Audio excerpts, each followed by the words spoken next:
Get away from me with your foolish words." The boy, hurt by his father's anger, walked away with tears in his eyes. He left the house and didn't return. David leaned forward, completely absorbed in the story. The saint continued. As evening came, the farmer's anger began to cool, replaced by a gnawing guilt. He realized he had driven away his own son in a moment of pain. Just then, he heard boats approaching. A rescue team had come to evacuate the remaining villagers to safety. As they helped the farmer and his wife into the boat, one of the rescuers said, "You're lucky to be alive. Many weren't so fortunate. Your son was right to have faith." But the farmer just shook his head bitterly. "Right? We've lost our home, our livelihood. What good is survival without a life worth living?" His wife squeezed his hand and whispered, "We're alive. We're together. That's something. I'll find work in the town, cleaning houses, anything. We'll rebuild." But the farmer couldn't hear hope anymore. All he heard was the sound of his own failure. Days turned into weeks. The farmer traveled to the nearest city, walking door to door, begging for work. But everywhere he went, people turned him away. He was too old, they said. They needed younger workers. He had no skills for city life, they claimed. Each rejection was another brick in the wall of despair building inside him.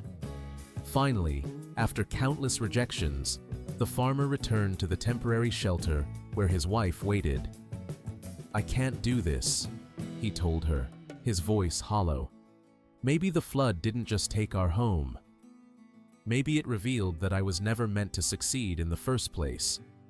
His wife, strong even when he couldn't be, looked him in the eyes and said, "Try one more time.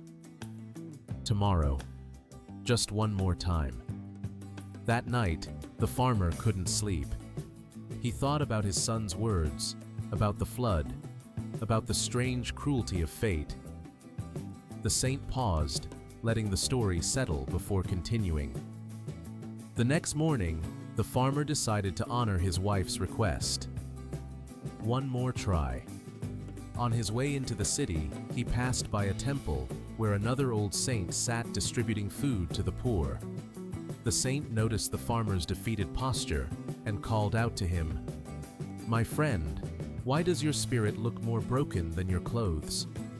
The farmer, having nothing left to lose, told him everything. The flood, the loss, his son's departure, the endless rejections. When he finished, the saint said something that stopped him cold. "Everything you described, all that pain, it happened for your ultimate good."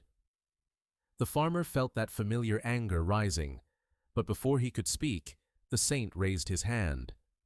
"I know you don't believe me now, but the universe has a plan that we cannot see while we're in the middle of the storm. Keep faith, keep walking, the answer will reveal itself." Those words haunted the farmer. He couldn't shake them. But what choice did he have except to keep trying?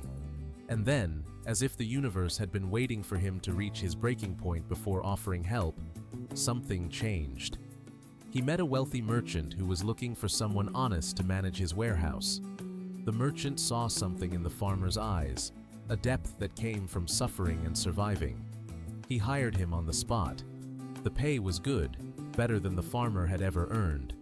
The merchant even provided a small house for him and his wife. For the first time since the flood, the farmer felt a flicker of hope. But he still thought about his son every day, wondering where he was, if he was safe, if he would ever forgive his father's harsh words. Then one evening, months later, there was a knock on the door. The farmer opened it, and his heart nearly stopped. There stood his son, taller than he remembered, with a confident smile and eyes full of forgiveness. "Father," the boy said, "I've been searching for you everywhere. After I left, I found work in the city at a tea shop. I saved every coin. Eventually, I opened my own small tea stall, and it grew. I now have 3 shops and enough money to help rebuild what we lost." The farmer couldn't speak. Tears streamed down his face as he embraced his son. In that moment, everything became crystal clear. The flood hadn't destroyed their lives, it had redirected them. If the flood hadn't happened, he would never have met the merchant. His son would never have been forced to become independent and successful. The tragedy they cursed had secretly been preparing them for a better future. The saint looked at David with gentle eyes. "Do you understand now?" David slowly nodded, but then said, "It's a beautiful story, but I still don't see how losing everything I worked for can possibly be good. I don't have a son who became successful. I don't have a merchant offering me a job. I just have nothing." The saint smiled mysteriously and reached into his robe. Have you ever felt like the whole world was against you? Like every door you knocked on stayed closed, and every dream you chased slipped through your fingers? Today, I want to share a story that will change the way you see your darkest moments forever.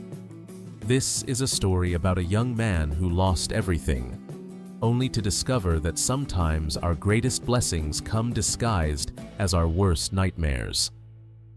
In a small town nestled between rolling hills and ancient forests, there lived a young man named David.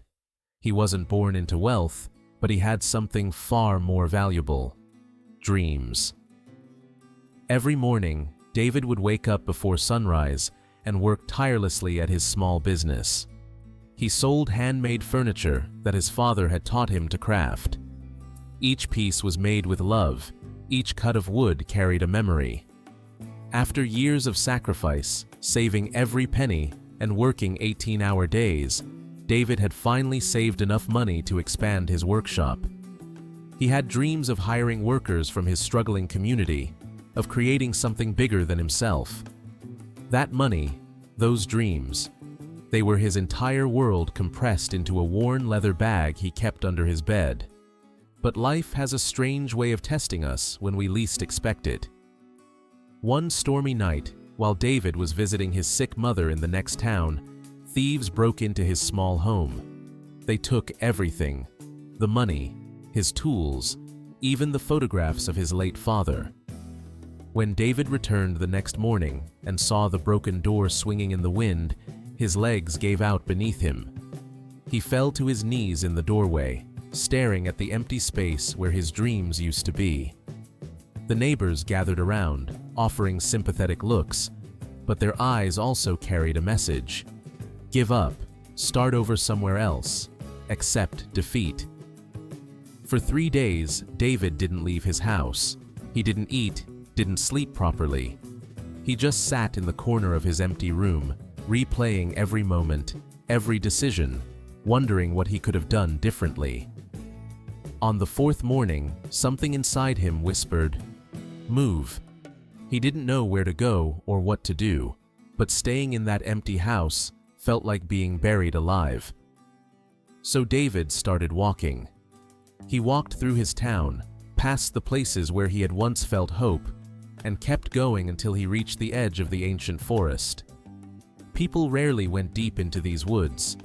They said it was easy to get lost, that the paths twisted and turned until you forgot which way was home. But David didn't care. Perhaps getting lost was exactly what he needed. He walked for hours, his mind spinning with questions. Why did this happen to me? How can I ever recover? Is this some kind of punishment? The trees grew thicker, the sunlight dimmer, until David found himself in a clearing he had never seen before. There, sitting beneath an enormous oak tree, was an old man with a long white beard and eyes that seemed to hold centuries of wisdom. He wore simple robes, and despite the remoteness of the location, he looked completely at peace, as if he had been waiting for something or someone. "Sit down, young man," the old saint said gently. "You carry a heavy burden. I can see it in the way you walk, in the shadows under your eyes." David was surprised, but too exhausted to question how this stranger knew his pain. He sat down, and before he could stop himself, the whole story came pouring out. The years of hard work, the stolen dreams, the crushing feeling of starting from nothing again. When he finished, tears were streaming down his face. "How can anyone say everything happens for a reason?" David asked bitterly. "Where's the reason in having your entire life stolen?" The saint smiled, not with mockery, but with deep understanding. "Let me tell you about a farmer I once knew," he began, his voice calm and soothing like a gentle stream. "This farmer lived in a village by the river. He wasn't rich, but he had enough: a small piece of land, a humble home, a loving family, and most importantly, hope for a better tomorrow. Then, one year, the rains came like they had never come before. The river swelled and broke its banks, and within hours, everything was underwater. The farmer watched helplessly as his crops were destroyed, his home damaged, and his storage of grain washed away. That grain was supposed to feed his family for the entire year. When the waters finally receded, he stood in the mud, looking at what remained of his life, and felt utterly broken. The farmer had a teenage son who had always been wise beyond his years. As they stood together surveying the destruction, the boy put his hand on his father's shoulder and said, "Father, don't despair. I believe this happened for our good." Those words ignited a fury in the farmer that surprised even himself. "Good?" he shouted. "We've lost everything. Our crops, our savings, our security.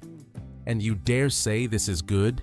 When I was sitting here this morning, meditating before you arrived, I noticed something unusual partially buried near the roots of this tree. I dug it out, thinking it was just a rock. But look at this. He placed a small, radiant object in David's palm.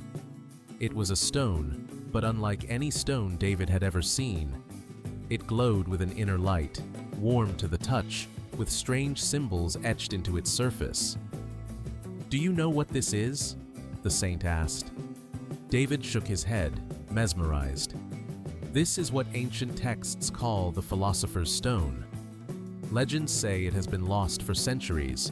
Scholars and treasure hunters have searched everywhere for it. This stone, my young friend, is worth more than everything you lost 10 times over. But more importantly, it will give you the chance to help not just yourself, but your entire community." David's hands trembled as the weight of the moment hit him. If he hadn't been robbed, he would never have felt desperate enough to walk into this forest. If he hadn't walked into this forest, he would never have met this saint. If he hadn't met this saint, he would never have found this treasure that would change his life forever. The saint stood up slowly, placing both hands on David's shoulders. "Listen to me carefully," he said. "What I'm about to tell you is the most important lesson you will ever learn. Life doesn't happen to you randomly. Every setback, every loss, every moment of pain is actually a redirection. When you lose something, you create space for something new. When doors close, you're forced to find windows you never knew existed. The robbery wasn't the end of your story, it was the beginning of your transformation. But here's the secret that most people never learn. You have to keep moving even when you can't see the path. You have to keep faith even when everything looks dark. Because the breakthrough doesn't come when life is easy. It comes right after you decide not to give up during the hardest moment." David looked at the glowing stone, then back at the saint. "But how do I know when to keep pushing and when to let go?"